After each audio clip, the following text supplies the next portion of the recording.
Hi and good evening. Thank you for watching. I'm Shakil 5858. I am Buddham. Now the latest headlines from world channels and news agencies.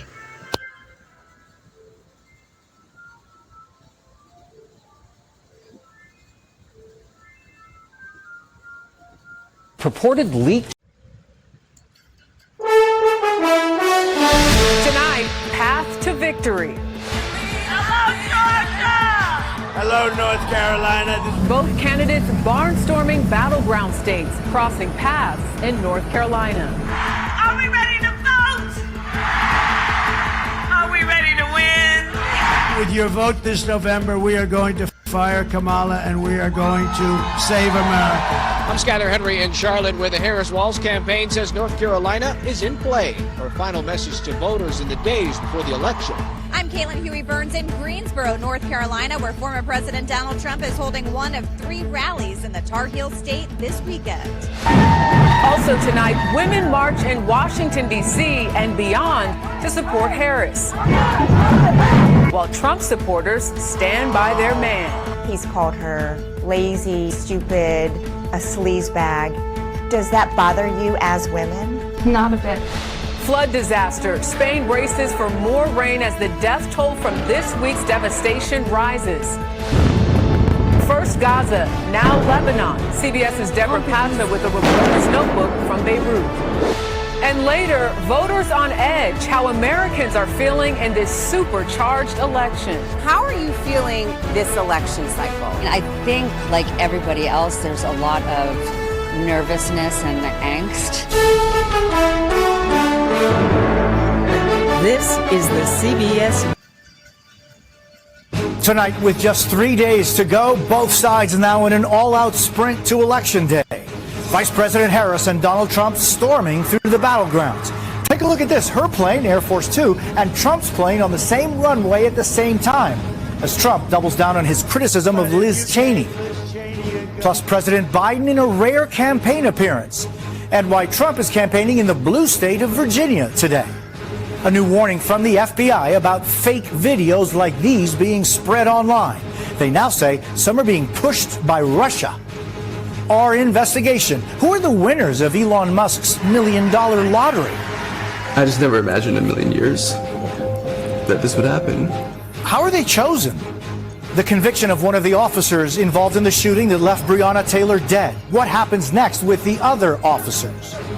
Catastrophic flooding in Spain. Hundreds dead. 10,000 troops now going in to help. And there's good news tonight. The gift from these football players that left their teacher in tears. This is NBC Nightly News.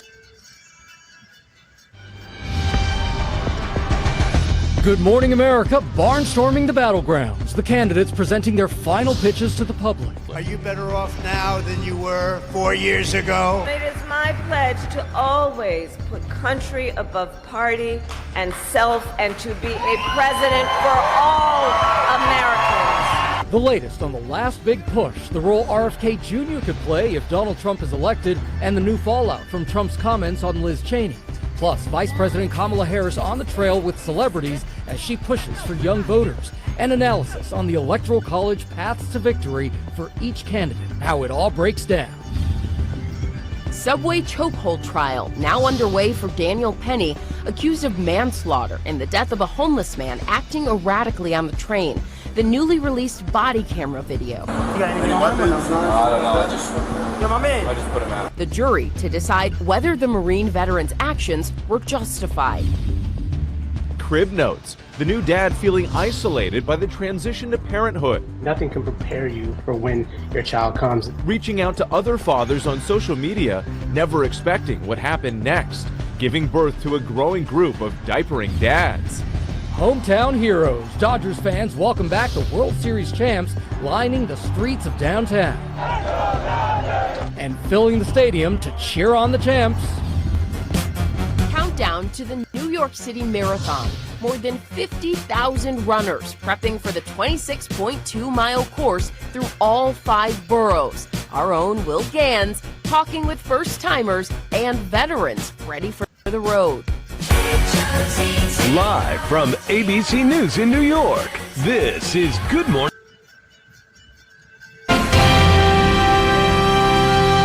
Tonight on PBS News Weekend, as the candidates make their final pitches to voters, we check in on the state of the race in Wisconsin. Then, why anti-transgender ads are dominating the airwaves this election. The group of people that are watching these sporting events are young men. And the Republican Party is trying to tap into what they hope is some level of fear that they can draw up from that group of people. And as Haitian immigrants find themselves at the center of a political storm in America, a look at the turmoil in Haiti they're fleeing from.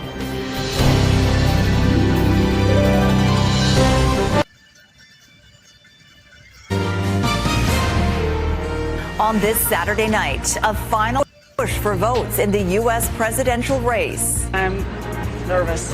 I'm very nervous. The dead heat in crucial states. This is an election that you can't sit out. And what's at stake in the fight to control Congress. Plus, the new book revealing Donald Trump's decades as a lucky loser. I'm still surprised that people buy the idea that he's a successful businessman. Deepening dispute. Such irresponsible actions will have serious consequences. New accusations against India and tense protests here at home. And Vinsanity returns to Toronto. And here is Vince Carter with his first stop. The Raptors' historic retirement of number 15. Global National. Reporting tonight, Sophie Louis. Just across the border, our neighbors are about to make a decision that will affect all of us. The relationship between the United States and Canada is a very personal one. I would not build a wall on the Canadian border. I love Canada. Harris or Trump? Predictable challenges or chaos? Canada has treated us very badly. Canada was taking advantage of us, as usual. Your cash is on the line. There'd be a lot of short-run disruptions because businesses would need to find new suppliers, new customers, and almost surely a recession. I wanted to find out what Canada can expect if Kamala Harris is in charge or if Donald Trump gets reelected. So I reached out across the border to two people who analyze this stuff every day. Terry Givens is a political science professor. She recently joined the faculty at the University of British Columbia. And Eric Miller is a Washington, D.C. based consultant. He advised Canadian governments and corporations on trade. Here are three things to expect under each possible presidency. Starting with a return to Trump. I'm going to put a 100, 200, 2,000% tariff. The first big challenge, tariffs. Donald Trump has promised to impose. Calgary broadcast legend Daryl Jans has died at the age of 83. For decades, viewers tuned in right here on CTV Calgary to see Daryl anchor the news and report on inspiring Albertans. He inspired thousands of young journalists, and he continued telling your stories until his last days.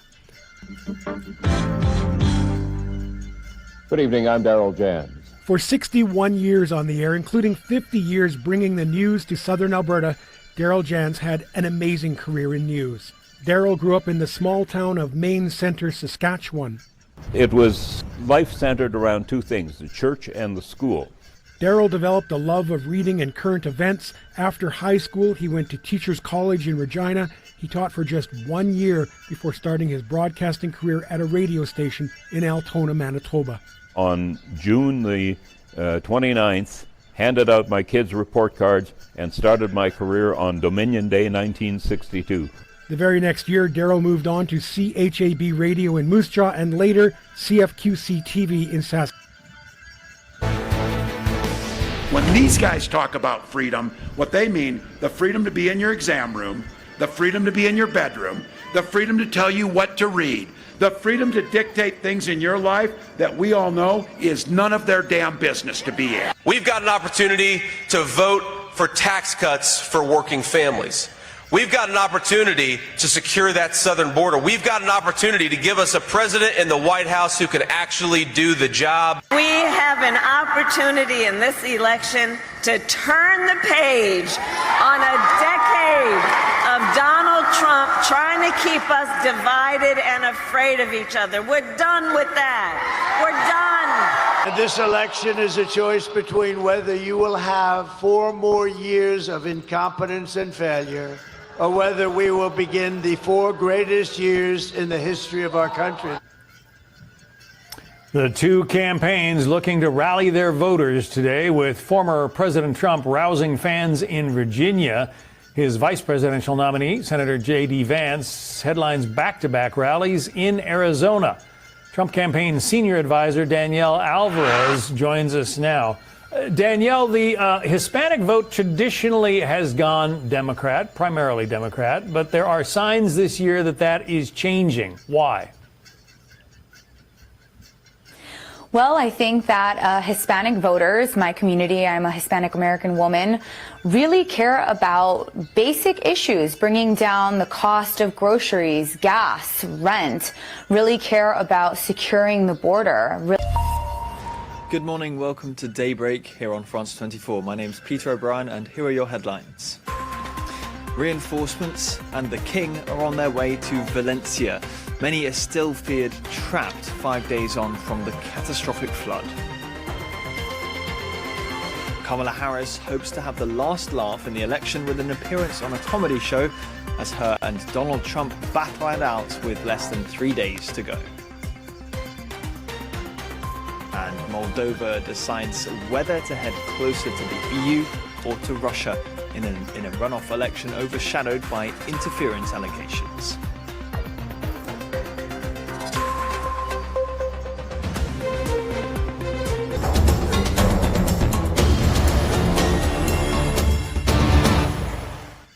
The World Health Organization says a new mechanism established to support the equitable and timely access to Mpox vaccines in Africa has allocated its first doses. It comes as the Africa Centers for Disease Control and Prevention says Mpox cases are showing a 500% increase from last year, now impacting 19 countries. So far, more than 50,000 people have been vaccinated against Mpox in the Democratic Republic of the Congo and Rwanda, thanks to donations from the United States and the European Commission.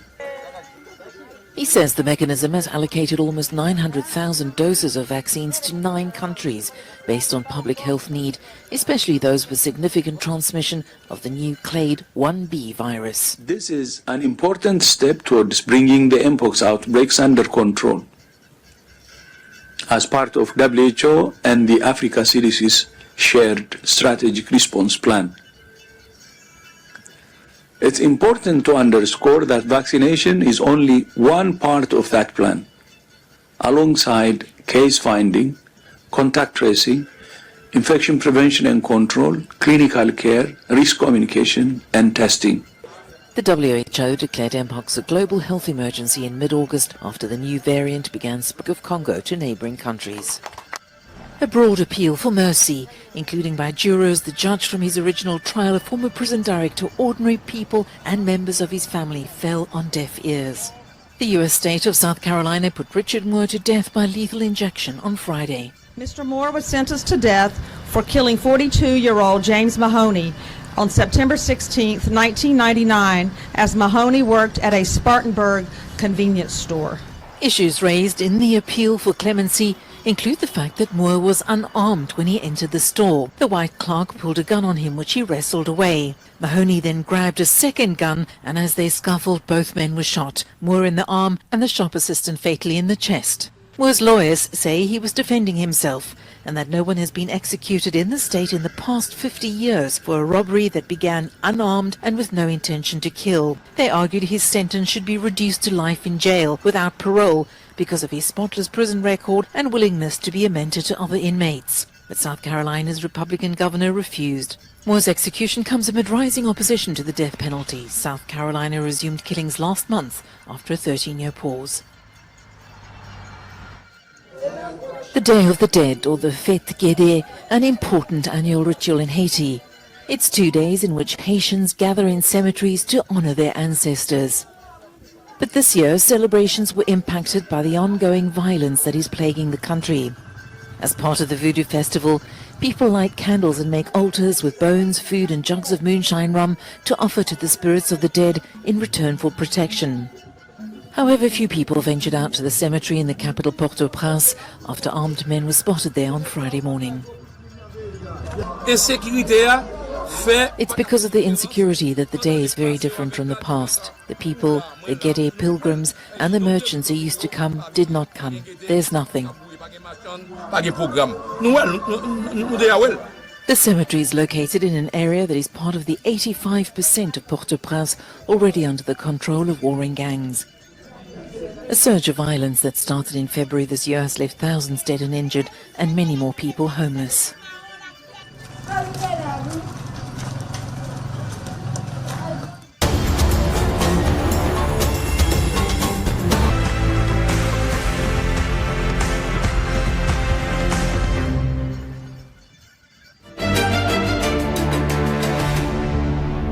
Headline news this hour. India responds to Canada's accusation. New Delhi calls absurd and baseless Ottawa's allegation linking Home Minister Amit Shah to plots against Sikh separatists. India slams Canada for spying on its diplomats. Our diplomatic and consular personnel are already functioning in an environment of extremism and violence. This action of the Canadian government aggravates the situation and is incompatible with established diplomatic norms and practices. More Hezbollah officials targeted. The IDF kills another senior commander as it captures an operative of the militant group in a first-of-its-kind raid into northern Lebanon. Backer Iran warns the U.S. and Israel of a crushing response, raising anticipation of another tit-for-tat attack after Israel's recent strike against Iranian military targets. And final sprint to the White House. The Democratic and Republican contenders tour the swing state of North Carolina. Amid mounting concerns, Donald Trump could claim an early victory in the polls. And that's the latest from the CNA Newsroom. To this new album.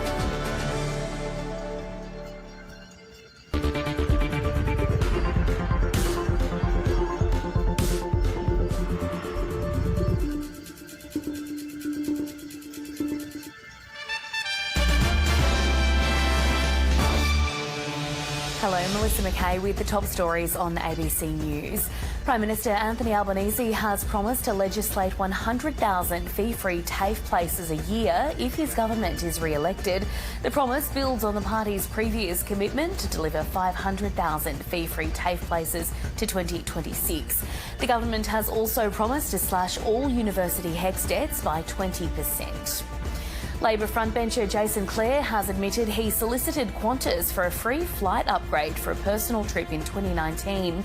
The Education Minister says he had recently had surgery and asked for an upgrade on a flight from Sydney to Singapore. It comes after allegations Anthony Albanese asked former Qantas boss Alan Joyce for free upgrades while serving as Transport Minister.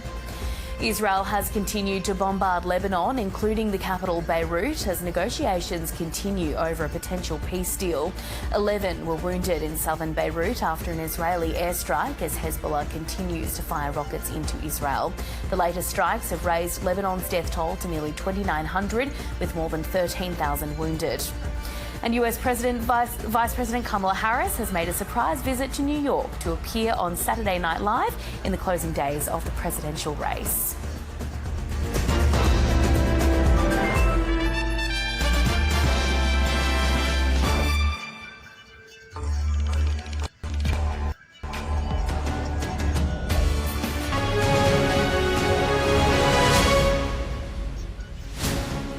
Hello, very good morning. It's 6 o'clock. Coming up on the programme today, Kamala Harris pulls out all the showbiz stops in the final days of campaigning. And Liverpool open up a 2-point lead at the top of the Premier League as they come back to beat Brighton. And their rivals Manchester City and Arsenal both lose. It's Sunday, the 3rd of November. We go out there, and as we get the vote out for President Trump, campaigners flood to the 4 US states that will decide the election, which is now on a knife edge. But a short poll puts Kamala Harris ahead in an unexpected place as she appears on primetime Saturday night TV. Because what do we always say? Keep Kamala and carry on, Allah.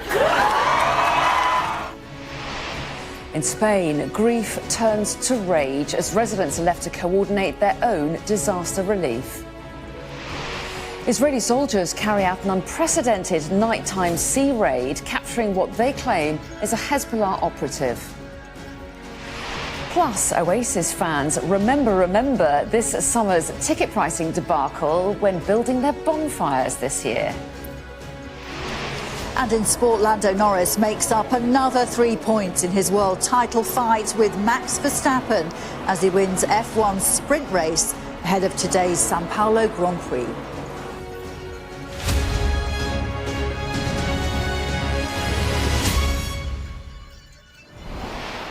Hello, a very good morning and thanks for joining us here on The Breakfast Show. Our top story here today, Kamala Harris has drawn on her Hollywood connections in the final days of campaigning. Both contenders have focused their efforts on the US swing states where the race is... Garner Sanchez.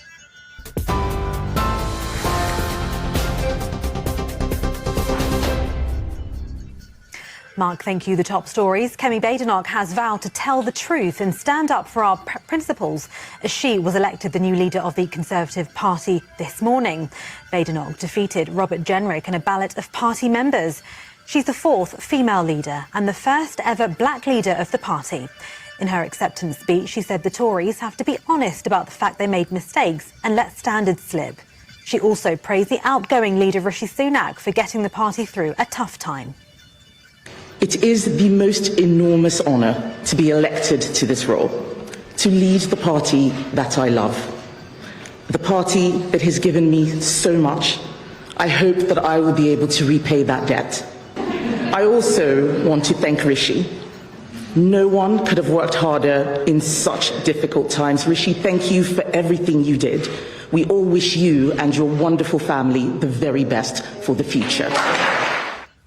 While the Prime Minister has congratulated the new Tory leader, the Labour Party chair Ellie Reeves criticised the Conservatives for dragging out the leadership contest and not taking accountability for their time in government. You know, we've spent the last 4 months with the Conservatives, rather than take any kind of responsibility for the mess that they've left the country in after 14 years of Conservative government, rather than take responsibility, they've just been talking to each other with more sort of division and chaos and infighting as this leadership election has played out.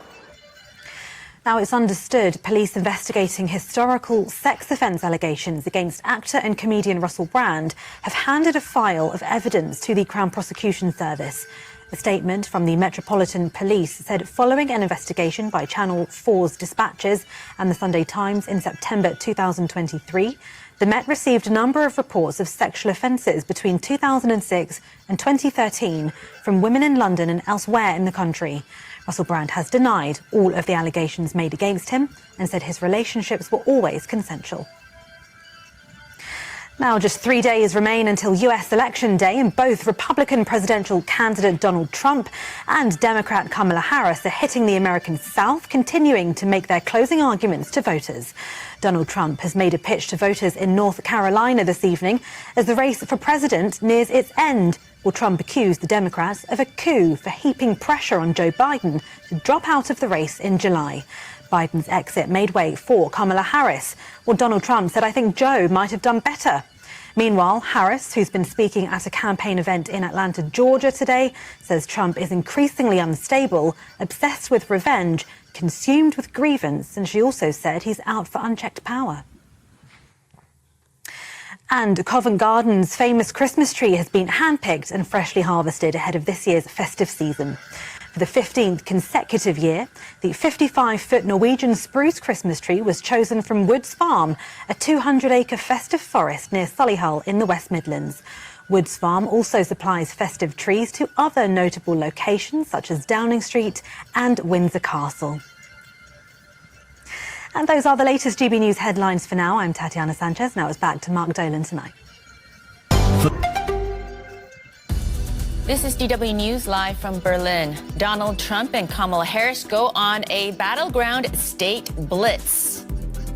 This is all you need to know. Kamala broke it. She broke it. We will fix it. I will fix it. It'll be fixed very fast. And we have an opportunity in this election to turn the page on a decade of Donald Trump. With less than 3 days to go until the U.S. election, Kamala Harris and Donald Trump are making their final pitches to undecided voters in crucial swing states. Also coming up, decision time in Moldova. People head to the polls for a second round of presidential elections. The vote is seen as a choice between a future in Europe or a return to Russian influence. And Spain's prime minister promises more help following the country's worst natural disaster in decades. Thousands of volunteers have been filling the gap. Officials fear there are still more bodies to be found.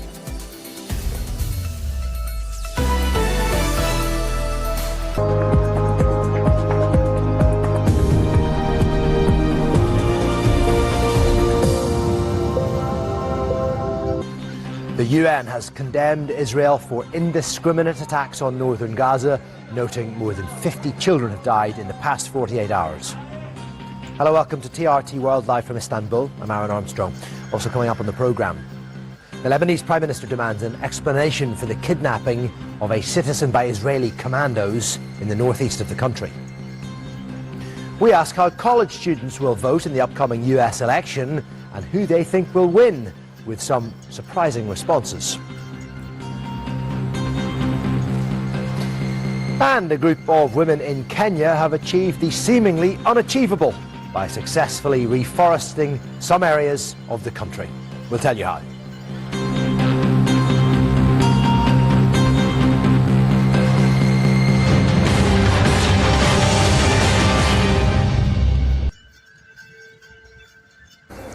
There are two sides really to what you said, which is that during the day I'm writing, I'm working, I'm doing interviews like this.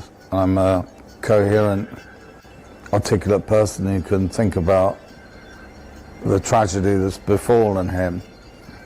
But at night, it's anguish. I'm screaming, I'm crying, I'm shouting out. And is that physical pain or emotional pain? What's causing that? It's a mixture of self-pity and the horror, really. I mean, you have a trauma and you react to that trauma, you know, after it happens and reorganize your life and so on. But later on down the line, as the months pass, the fact that you can't go back to your previous life, a life that you loved, that you enjoyed, becomes more and more harrowing to contemplate, I think. Just explain, as you do in the book, the ways in which you are utterly sort of broken by what's happened. I'm broken by what's happened, but on the other hand, you reorganize yourself around a trauma. And when I was in Rome in the ICU, in the first hospital, I asked Isabella, my partner, to start transcribing my ideas and thoughts about what happened to me. And I did that almost immediately. And she was stood at the end of the bed with her phone, tapping wildly into it as I shouted from my bed, trying to write an account of what had happened to me. So despite the fact that I was utterly done for, I still wanted to speak and I still wanted to be a writer. Thank you for sparing your precious time. This is Amir Shakil. Have a good life. Bye-bye.